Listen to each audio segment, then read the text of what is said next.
Magandang araw, panibagong video. Diyan nga pala ay nagising na ako ng alas 4. Dahil nga mamaya gaganapin namin ang buwan ng wika. Kaya nga dyan ay maaga akong gumising. Kaya kung nakikita niyo po, madilim pa po. Pero ay nakapagluto na ako dyan. Para mamaya ay hindi ako malate. Dahil nga ang parid namin ay alas 2 o'clock din. Para mamaya hindi ako nagmamadali. Buti nga dyan sa aming bahay may isang solar. Kaya ito na nga kung nakikita niyo po, maganda po talaga yung umaga namin dito. Dahil nga kapag nag-video ka, ay bungad na bungad talaga yung buko.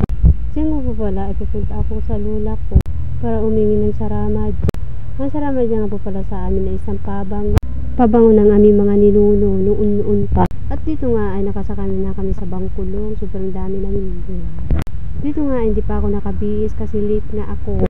Kahit na alas 4 akong gumising din. At ito na nga, dito na ako sa aming school. Nang pagdating ko dito ay wala pang tao be. At ito na nga, ito na nga yung mga kaklase ko at mga kamag-aral ko. Kunti pa pagkakami be, akala ko baga kanina late na ako. At yan nga yung outfit ko, hindi ko na pinakita lahat ng outfit ko. Nakaiya si joke lang, hindi. Dapat nga ay pag malaki natin ang ating mga wika, no? At ito nga, hindi na nga pala kami nagparade. Dahil nga po sa gawa ng malakas na ulan. Sa ibang lugar nga po pala ay may bagyo doon sa amin konti lang. Kaya sabi ng mga teacher namin, hindi na kami magparid sa lapad. Doon na lang kami sa loob.